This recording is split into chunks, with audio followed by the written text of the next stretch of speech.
양주 지역사회가 국제 스피드스케이팅장 유치를 위한 추진위원회를 구성했습니다. 범시민 서명운동을 벌이는 등 지역사회가 힘을 모으고 있습니다. 경기도교육청이 합동대응반을 구성하고 의정부 호원초 교사 사망 사고를 조사했습니다.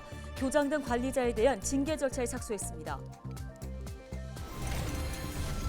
양주시가 경기 지역 지자체 중 최근 3년간 집값 상승률이 가장 높았던 것으로 파악됐습니다. 집값 상승의 주요 원인으로는 GTX C노선 추진이 꼽혔습니다.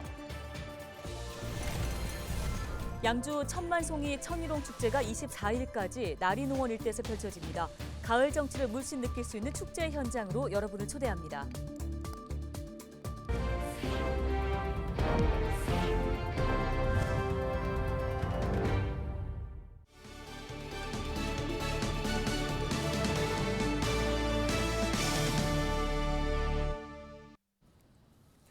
시청자 여러분 안녕하십니까? 헬로티비 뉴스입니다.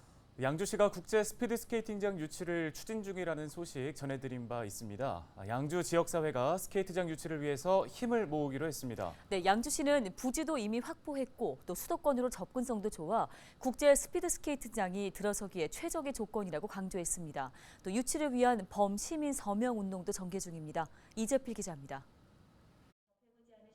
양주 지역사회가 국제 스피드스케이트장 유치 추진위원회를 구성했습니다. 추진위원회는 지난 21일 발대식을 열고 본격적인 활동을 시작했습니다. 추진위원회의 공동위원장은 강수현 양주시장과 정성호 국회의원, 윤창철 양주시의회 의장, 임재근 양주시 체육회장이 맡았습니다. 그리고 양주시민 약 120명이 추진위원으로 활동하는 한편 최재석 아시아 빙상연맹 사무총장이 고문으로 위촉됐습니다. 양주시는 이미 국제 스피드스케이트장 건립 부지를 확보한 상황입니다. 그리고 수도권으로 GTX-C 노선과 7호선 등 우수한 교통 접근성을 강점으로 내세우고 있는 상황. 강수현 양주시장은 시민들의 적극적인 도움만 뒷받침된다면 충분히 국제 스피드스케이트장을 유치할 수 있다고 강조했습니다. 양주가 적지라는 것을 시민뿐만이 아니라 대한민국 모든 분들한테 인식을 시켜주는 것이 가장 중요하다고 생각합니다. 우리 여러분들께서 적극적으로 앞장서 주셔서 우리 양주에 꼭 국제 스피드 스케이트장이 꼭 들어올 수 있도록 우리 다 함께 힘을 모아주시기 바라겠습니다. 윤창철 양주시의회 의장은 국제 스피드 스케이트장을 유치할 경우 양주 브랜드를 전 세계에 알리는 데 큰 도움이 될 것이라고 강조했습니다. 그냥 있어도 경기 한 번만 치르면은 뉴스가 세계로 퍼져나가고 국내는 물론이고 하다 보면 양주시는 가만히 있어도 브랜드 가치가 올라가는 스피드 스케이트장을 갖다 전부 한번 추진해 보겠다고 마음을 갖고서 여기 오신 거 아닙니까? 그래서 여러분들께서 열심히 하시면은 이루어집니다. 현재 추진위원회는 국제 스피드 스케이트장 유치를 위한 범시민 서명 운동도 진행 중입니다. 이와 함께 인접한 의정부시도 양주시의 유치 활동을 돕겠다는 입장입니다. 헬로티비 뉴스 이재필입니다. 경기 지역에서 최근 3년간 집값 상승률이 가장 높았던 지역은 양주시인 것으로 조사됐습니다. 부동산 R114에서 조사한 자료를 살펴보면 경기 북부 지역에서 양주시와 고양시, 의정부시 순으로 집값이 상승했는데요. 양주시는 49%로 상승률이 가장 높았고 이어서 고양시가 40%, 의정부시가 39%로 나타났습니다. 양주시는 GTX-C 노선이 추진되면서 집값이 급격하게 상승한 것으로 보고 있습니다. 경기도 교육청이 의정부 호원초 교사 사망 사고와 관련해 호원초 교장 등 관리자와 담당자에 대한 징계 절차에 착수했습니다.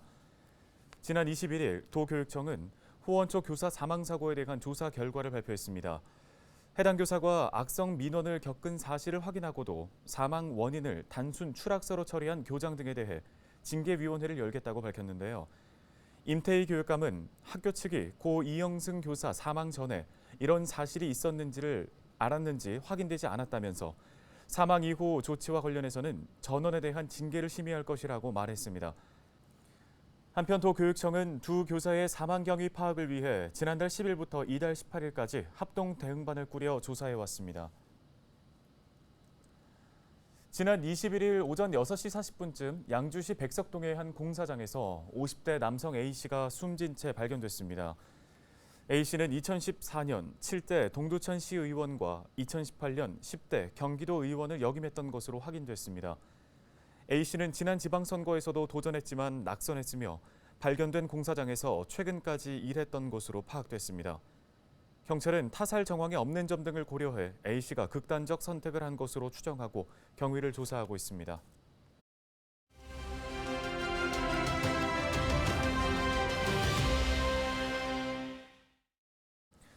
다음 소식입니다. 취업을 결정짓는 여러 요소 중에 면접의 중요성을 간과할 수가 없죠. 좋은 점수를 받을 수 있는 이른바 면접 꿀팁 특강이 양주에서 진행됩니다. 네, 경기도 일자리재단 광역지원팀의 유구나 팀장 전화 연결돼 있습니다. 안녕하십니까? 안녕하세요. 경기도 일자리재단 광역지원팀장 유근아입니다. 예, 양주에서 면접의 핵심 특강이 진행된다고 들었습니다. 면접 방식이 워낙 다양하다 보니까 어떤 준비 전략들이 제시될지가 궁금한데요. 어떤가요? 경기도 일자리재단이 양주시 일자리센터와 오는 25일 경기 섬유종합지원센터에서 공기업, 공공기관 면접 대비를 위한 다양한 전략을 소개합니다. 공기업 19년 경력의 인사 전문가인 박규현 강사가 강의를 진행하며 NCS 면접 실전 대비를 위한 공기업 빈출 면접 질문과 모범 답변 및 발표 면접, 상황 면접, 토론 면접에 대한 공략법과 실전 사례를 제시합니다. 네, 앞서 다른 지자체에서 청년 구직자들 특강이 진행된 바 있는데 반응들은 어땠나요? 수원과 안양에서 각각 360여 명, 250여 명의 청년 구직자가 참여하여 높은 호응을 이끌어냈는데요. 특히 현장의 인사 전문가 강사를 통해 실전에서 활용할 수 있는 사례 중심의 현실적인 강의를 제공함으로써 취업준비생에게 실질적인 도움이 되었다는 평이 많았습니다. 네, 양주에서도 좋은 반응이 기대되는데요. 특강에 이어서 실전 안내도 진행될 예정이라고요? 청년층들이 지속적으로 지역 일자리센터를 통해 취업에 도움을 받을 수 있도록 양주시 일자리센터 전문 직업상담사가 청년 취업 프로그램과 구직 시 지원 사항도 친절하게 안내해 드릴 예정입니다. 네, 알겠습니다. 말씀은 여기까지 듣겠습니다. 경기도 일자리재단 유근아 팀장이었습니다.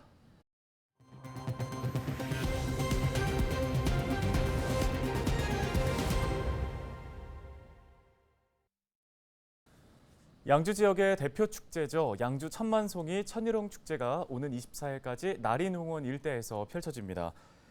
전국 최대 규모의 천일홍 군락지에서 펼쳐지는 축제에서는 가을 정취를 한껏 느낄 수 있는데요. 천일홍은 물론 핑크뮬리, 버베나 등 만개한 가을 꽃들을 즐길 수 있습니다.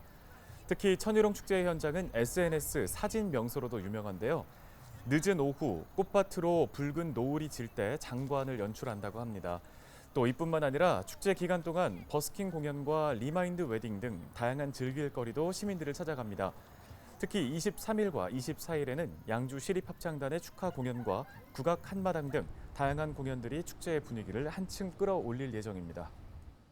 많은 우리 시민들뿐만이 아니라 대한민국의 많은 분들이 오셔서 보면은 상당히 보기 좋고 또 이러한 또 이 축제를 통해서 그 양주 시민들한테 어떤 자긍심도 드리고 또 양주에 대해서 알릴 수 있는 그 좋은 기회가 되리라고 생각을 합니다.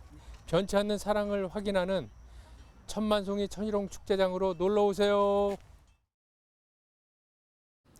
네, 다음 소식입니다. 경기도의회가 지난 21일 제371회 임시회 제4차 본회의를 열고 2023년도 제1회 경기도 추가경정 예산안을 비롯한 129개의 안건을 처리했습니다. 추경 예산안은 본 예산 33조 8천억 원보다 늘어난 34조 700억 원 규모인데요. 사업의 시급성 논란에 빚었던 아리백 플랫폼 구축 사업 예산 175억 원은 결국 전액 삭감됐습니다. 앞서 도는 전날 진행된 예산결산 특별위원회 심의 결과에 대해서 부동의 의견을 제시했지만 김동연 경기도지사가 이날 본회의에서 동의하겠다는 의사를 밝혔습니다. 김 지사는 의결된 소중한 예산은 어려움을 겪고 계신 경기도민 모두에게 혜택이 골고루 돌아갈 수 있도록 신속하고 고르게 집행하겠다고 말했습니다. 포천시가 추석 연휴 기간인 오는 28일부터 10월 3일까지 무인 민원 발급 창구를 정상적으로 운영합니다. 연휴 기간 중에 운영되는 무인 민원 발급 창구는 포천시청 민원실과 중앙도서관, 각 지역 행정복지센터 등 16곳입니다. 또 공인인증서만 있으면 행정안전부에서 운영하는 정부24 사이트와 대법원 전자가족관계 등록 시스템을 통해 언제 어디에서나 각종 증명서를 신청 발급받을 수 있습니다. 연천군의 탄소중립지원센터가 문을 열었습니다. 탄소중립지원센터는 지자체의 탄소중립 이행정책을 전담 지원하는 조직입니다. 탄소중립 및 녹색성장 기본계획 수립, 에너지 전환 모델 개발, 탄소중립 관련 조사 등의 업무를 수행하게 되는데요. 현재는 17개의 광역자치단체에서 탄소중립지원센터를 운영하고 있습니다. 김덕현 연천군수는 기후위기로 탄소중립 사회로 전환이 그 어느 때보다 중요해지고 있다며 연천군 탄소중립지원센터가 기후위기를 극복하는 데 구심점 역할을 하기를 기대한다고 말했습니다. 의정부 종합운동장 내에 육상 트랙이 야간에도 개방됩니다. 의정부시는 연말까지 시범 사업으로 의정부 종합운동장 주경기장 육상 트랙을 야간에도 시민들에게 개방한다는 방침입니다. 이번 야간 개방은 지난 8월에 진행한 시민 레저 스포츠타운 조성을 위한 시민 간담회에서 나온 한 시민 기획단원의 제안에서 시작됐는데요. 이제 종합운동장 육상 트랙은 평일 오전 9시부터 저녁 9시까지 사용할 수 있습니다.